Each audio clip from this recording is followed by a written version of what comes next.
Charmed by the Cook's Kids by Melinda Curtis. Prologue. No one ate my chef's surprise. 8-year-old Camden Monroe sat alone on top of a picnic table at a Pennsylvania lakeside campground.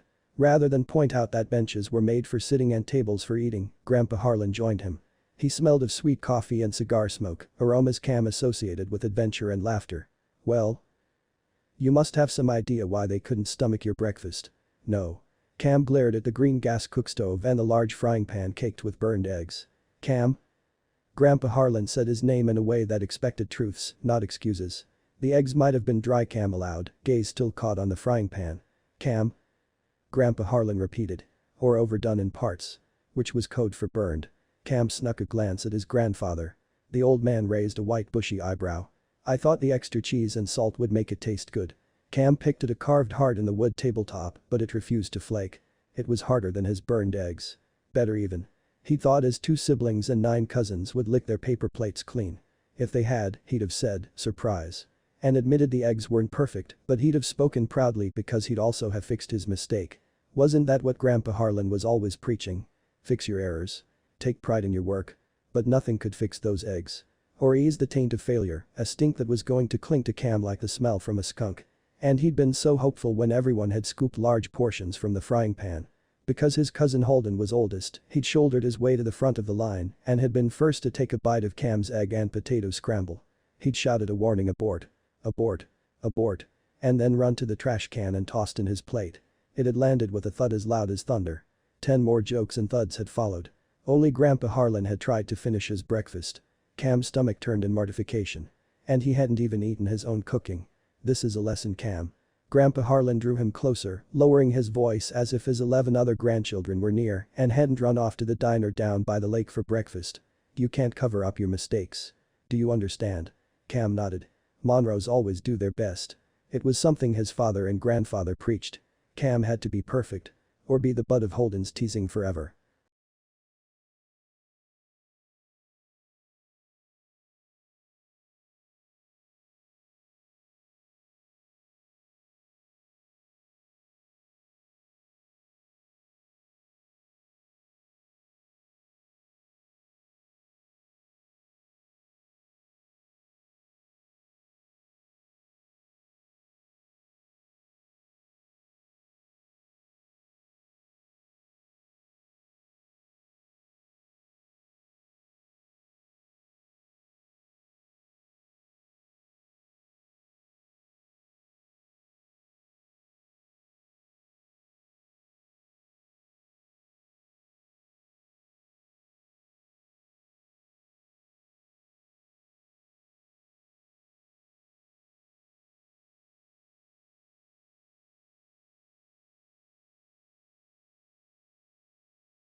Chapter 3.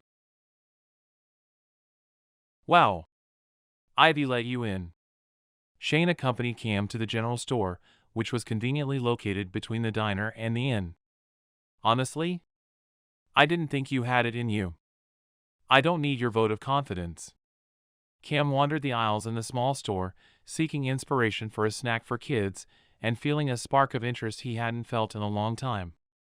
Food lining the aisles called to him, everything a potential ingredient. Ladyfingers. Heavy cream. A small basket of strawberries. Of course, Ivy had to say yes. You're her landlord. You're her landlord, too, Shane pointed out. Your ownership of this town is equal to mine. I don't want to be her landlord. I want to sell second chance so I can start my own restaurant, Cam said, suddenly lacking in sparks. He paused before a colorful display of locally made preserves and jellies. He couldn't think of what to do with them. Nothing perfect, anyway. Spreading them on white bread wouldn't excite anyone. Where was the creativity he prided himself on? The intuitive feel for blending flavors that had earned him that Michelin star? He blamed Shane. And Ivy. Practice? Michelin star chefs don't practice. They dabbled. They experimented. They explored. They created edible art for discerning tastes. In the meantime, Shane picked up a jar of apricot jelly, tracing the quill image on the handwritten label. Whether you want to sell or not, you have to agree that we need to increase the town's economic potential. And changing Ivy's menu will help do that. More travelers and locals will eat at the Bent Nickel, and subsequently, more will spend time in our stores. Cam frowned. That's a lot of pressure to put on a restaurant. On Ivy and her averageness. Shane dismissed Cam's observation with a nod of his head. The town is hosting an Old West festival after Laurel's wedding. We hope to have hundreds attend. And you believe once visitors have a taste of second chance they'll be hooked? Why had Shane picked up apricot jelly? Why not the diced apple preserves? Do you really believe that second chance will become the next great undiscovered pit stop along America's highways and byways? Yes. Shane sidled closer. Listen, he said, lowering his voice with a glance toward the woman at the checkout counter. I doubt Ivy has the skill to upgrade the menu by herself. Why don't you give her some tips? I'm not asking for the moon here. I like Ivy, but I bet she's never heard of Dijon mustard or aioli sauce. Ivy's not going to listen to a word I say. Nor should she. It was her restaurant. Cam took the apricot jelly from his brother, determined to recall a recipe or come up with a stunning idea of how to use it. I have no sway over Ivy. She hates me. Her animosity was actually freeing. Just thinking about Ivy now cleared his culinary vision. Apricot jelly was perfect with waffles. She hates everything about me. Everybody hates you at first, Cam. Shane wielded his older brother humor, unwelcome as always. Everyone hates you at first, too, bro, Cam responded, clapping back. And you don't have any superpowers, like cooking, to win them over. Not that Cam had won anyone over lately. In February, he'd been hired to bring culinary excellence to La Trilogie in Las Vegas. The kitchen there had been a chef's dream, the menu in need of only a few upgrades and adjustments. There had been fanfare and press releases when Kim took over operations. It was only natural that he, as the executive chef, would evaluate the work of his kitchen staff and request they meet a higher standard, his. So what if he was resented as the outsider, the man who rocked the boat in calm waters? He'd been hired to bring La Trilogie a Michelin star. That required precision and sacrifice. Too bad the only thing sacrificed was me. Shane hadn't taken the bait to exchange insults with him. Instead, he was peering at Cam's face. What's wrong? His brother asked. Nothing. Cam put what he hoped was a more neutral expression on his face. It was bad enough their father had fired him. But to be fired by La Trilogie. I'm just annoyed that you've been here nearly 6 months and you still have no business plan for this little town other than a festival and a menu change. Who says I? Shane shook his head, still staring at Cam. Don't try to distract me. You're burned out. I can see it in your eyes. You need a vacation. That's why I'm here. What a lie. If he hadn't been fired, he'd still be in Vegas. If he hadn't been fired, he wouldn't be sending his agent's calls to voicemail. All those opportunities his agent had been lining up? Guest spots on television, meetings with companies interested in licensing his name or obtaining his product endorsement. None of it was possible without Cam's name associated with a high-end restaurant, so why answer the phone? Step away from the ingredients aisle. Shane took Cam's arm. Ivy's got kids' snack time down. French fries and chicken nuggets? I guess, but Cam grimaced in disgust nonetheless. I can make something better. I can outcook anyone. With the right resources. While Cam pretended great interest in the apricot jelly label, made locally by quill canners, Shane stood silently for so long that the woman at the register asked them if they needed any help finding something. Both Monroes politely declined. You know, Shane began gently, when I ran the family's luxury hotels, I used to believe I could handle anything the family threw at me. My work was everything. It defined me. And then Grandpa Harlan died and Dad fired me and I had no idea who I was. Cam didn't want to admit that being fired twice in 6 months had shaken his confidence. In January, their father had fired them all, Shane, who'd run the hotels, Cam, who'd run the restaurants inside those hotels, and Sophie, who'd managed the vast Monroe art collection. Grandpa Harlan had made their termination a condition of his will. Dad and his brothers couldn't inherit a dime unless they fired every family member. Their cousins were no longer Monroe employees either. And then last week, the owner of La Trilogie had let him go. Him. Chef Camden Monroe. So much for a Michelin star equating to job security. I found myself here, Shane said, breaking into his thoughts. You sound like you no longer hold a grudge against Grandpa Harlan or Dad, Cam said, clinging to his ability to contribute, his importance to the Monroe bottom line, had been questioned after being terminated by his family in January. That black mark on my resume is a hard thing to get past. It took me a long time to forgive, Shane admitted. I had to realize Grandpa Harlan wanted us to slow down and find something we're passionate about. He tapped a spot over his heart. Something we weren't pushed into for the good of the Monroe Holding Company. I love to cook. Cam thrust out his chin, channeling Ivy. Food is my passion. That wasn't going to change, no matter how many times he was fired. Please let that be the last time I'm fired. You're good at making food, Shane said in an even, reasonable voice, as if he pitied Cam. No one can take that away from you. But they had. His failures had undercut his confidence in the kitchen. He was second-guessing everything from the acidity level in guacamole to the amount of salt in his signature red sauce. Cam rolled his shoulders out of the defeat position and told himself none of that was permanent. Cut to the chase, Shane. What's your game plan for me and Second Chance? Force Ivy out at the bent nickel and install me in her place? I promise to contribute to Second Chance as an investment, but I see it as an anchor around my neck. I'm not staying. Other than motivating Ivy to change her menu, Shane laid a hand on Cam's rigid shoulder. I want what Grandpa Harlan wanted for you, Cam. Happiness. What do you want? Perfection. There was nothing else. I want to be my own boss. Open a restaurant in a city that appreciates fine cuisine, like San Francisco. Break into television. Introduce a line of his own sauces or cookware. He had dreams, and the need for a big nest egg since job security was an issue. That's a good goal. Shane nodded slowly, considering him. In the meantime, take time here to breathe the mountain air. Cam scoffed. I'll be too busy to laze around. I need to test out the wedding menu and make snacks for school kids. Cam resumed his perusal of the store. If only there was a decent store in town. I can order whatever you need, said Mackenzie, the eavesdropping sales clerk of the only grocery store in Second Chance. The young brunette's smile was as polished and confident as a concierge at a Monroe luxury hotel. Thanks, Mac. Shane turned his back on her. Why don't you make chocolate pancakes? He grabbed a bag of chocolate baking chips. Or breakfast parfait. Egg burritos? Toast and jelly? It's toast and jelly you've got in mind, isn't it? You're still holding that jar. Kim hadn't really considered why the apricot jelly was still in his hand.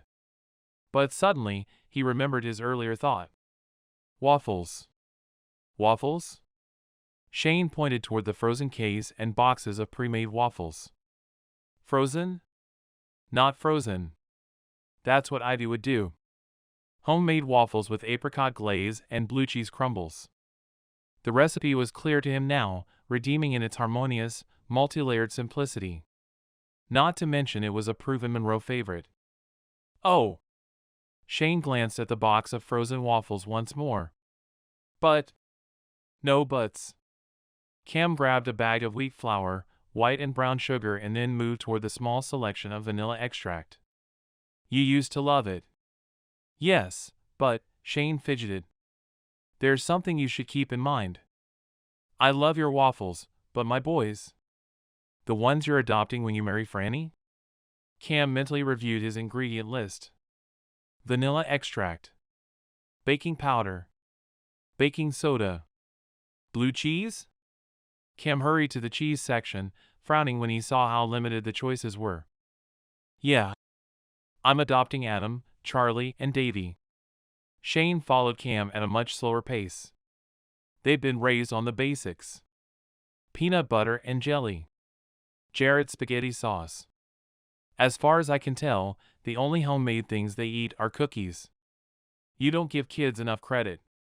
They'll love this. And so would Ivy. He could just imagine the astonished look on her face when she tried a bite. He dumped his ingredients on the checkout counter. Blue cheese is an acquired taste, Cam. Not to mention apricot, Shane eyed Cam's purchases.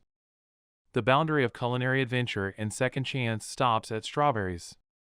Trust me. A little sweetened yogurt and you could wow them with a strawberry parfait. I know what I'm doing. But, Shane, I don't meddle in your business. Which currently involved opening a summer camp for disadvantaged kids up the road. Don't meddle in my kitchen. Shane raised his hands. Don't say I didn't warn you. The only thing I'll need, Kim sent the woman behind the counter a significant look, is a better selection of cheese. Mac grinned. Give me a list and consider it done. When Kim returned to the Bent Nichols kitchen, Ivy was closing the oven door.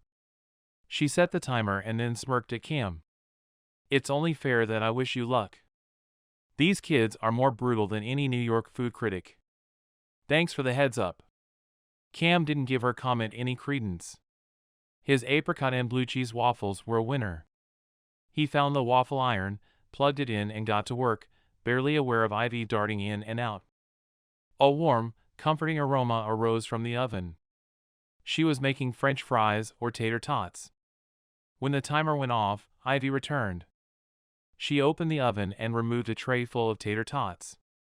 She sprinkled bacon bits and cheese on top, and then slid it back in, setting the timer for 5 more minutes. While Kim plated waffle squares, drizzling them with warm apricot glaze and dotting them with blue cheese crumbles, she washed and chopped cherry tomatoes and chives. The timer chimed. She took out her tater tots, slid them into a large serving dish, topped them with tomatoes and onion, and then took a plastic bottle, Kim gasped, of sour cream and drizzled it on top. With a derogatory sniff toward Cam, Ivy picked up her lowbrow snack. Do you always take this long to make a simple dish? No, that was a resentful no. Since his father had fired him, his need to be precise had slowed him down considerably. But normally? No. No matter. Kids didn't judge food on speed. Tater tots versus waffles? No contest. Smiling, Cam took in his handiwork. Without a strainer, the glaze was a little lumpy, but it was practically perfect. Good enough for this crowd. Order out. No one came running to whisk his plates to hungry, eager customers. Chuckling, Cam picked up 2 of his dishes and brought them to the tables where the kids were. Many had cheesy tater tots on individual serving plates in front of them. Some were dipping tots into salsa. Jared salsa, Cam bet, smirking. Tater tots and store-bought salsa versus Chef Camden Monroe's waffles? Ivy was going down. What's that? Ivy's older boy peered at one of Cam's waffles. Did your syrup go bad? It's not brown. That's apricot glaze. Cam continued smiling. As a kid, his siblings and cousins had been skeptical of his creations at first, too. But he'd eventually won them over, with these waffles, no less. Experience was on his side. Ivy's younger boy pointed at a blue cheese crumble. Are those boogers? Laughter ensued. And it wasn't only at the kids' table. Some old guy wearing blue coveralls was filling a coffee cup from a large urn. He chuckled. That's cheese. Cam's smile felt strained. He'd forgotten these were Ivy's customers, used to her minimalistic style of cooking. And yet, he wasn't ready to believe Shane was right. Mom says when cheese turns white, we shouldn't eat it. Her oldest son spoke solemnly, as if Ivy's words were the gastronomic gospel and he a devout disciple. This is a different kind of cheese. A white cheese. Even to his own ears, Cam sounded defensive. He lifted the corners of his smile higher. It used to be my sister Sophie's favorite breakfast. He looked around for his sister, but although his nephews were present, his sister was not. I used to make it for Alexander and Andrew when they came to visit. Granted, his now 5-year-old nephews hadn't been to visit him in at least half a year, but still, they'd remember, wouldn't they? At the mention of their names, Alexander and Andrew came over to peer at his work. They were identical twins and had identical reactions, as they drew back and intoned, you at the same time. Really? Ivy had gotten to them, too. Cam couldn't help but huff. You've had this before. And you loved it. The tiny traders giggled and scurried back to their seats. Boys, Shane said from his reserved booth on the other side of the room. Try one of your Uncle Cam's waffles. 3 young cowboys slunk in their chairs and murmured, no, thanks. Their teacher gave Cam a sympathetic glance. This was. Cam felt unable to move beneath the crushing weight of humiliation. He couldn't win over this crowd? Maybe he deserved to be fired. I'm Roy, the town handyman. The old man teetered up to Cam. I'll try one of those booger waffles. I'm always up for the scary stuff. Since there were no other takers, Cam handed the thin old man a plate, hope rekindling. Roy set down his coffee mug. He pushed the blue cheese crumbles off his waffle with one finger and then nibbled on one corner, chewing slowly. Finally, his thin, pale face brightened. Do you know what would make this taste better? Nothing? Cam asked, watching Ivy cheerfully take someone's order at a booth near the door. Turkey. Roy handed the plate back to Cam. You know them turkey sandwiches with cranberry sauce on top? That's what it reminds me of. You can finish that one, Roy. Cam glanced around to see if he had any more takers. Not a child lifted their head. And have seconds. No. Thank you. Roy reached for a spare plate on the kids' table. I prefer nacho tater tots. Defeated, Cam returned to the kitchen. How had this happened? Booger Waffles was his go-to kid pleaser. His phone rang. It was Brian, his agent. He sent it to voicemail. Ivy marched into the kitchen, triumph in every sneakered step. She'd sked. Rule number 1 of restaurant management. Know your audience. Her attitude prodded Cam out of his funk. First rule of chefdom, exceed customer expectations. He took a bite of waffle, savoring the layers of flavor. Those kids are missing out. Ivy watched Cam closely. Then, with a brisk nod, she moved to the sink. Don't take it personally. I warned you they can be a tough crowd. She scraped plates clean and then loaded them into the dishwasher. And they have groupthink. If one kid hesitates, they all hesitate. Cam frowned, putting a hand to his forehead. Was this a truce? If it was pity-induced, he'd rather remain at odds with the short-order cook. He pushed a plate across the prep counter toward her. Are you part of that groupthink, too? Or are you brave enough to try something new? She cast him a gaze brimming with annoyance. What makes you think I haven't had apricot glazed waffles before? She turned her back on him, reaching for detergent. You didn't even strain your glaze. It's lumpy. Cam paused, amazed she'd noticed the one flaw in his dish. I couldn't find your strainer. It's where you'd expect to find it. With the colanders in the pantry. She huffed. You could have asked. I would have told you. But you don't like me. Why would she help him? He'd taken every opportunity to pound out their differences, to be cruel. I may not like you, but I don't like to see anyone do a public faceplant. She scrubbed the grill, pausing when an older couple entered the diner. She called out, sit anywhere. The menus are on the table and the bathrooms are in the back. She was a cook who didn't want to see her competition fail. The knots in Cam's got eased. They shouldn't have, but they did.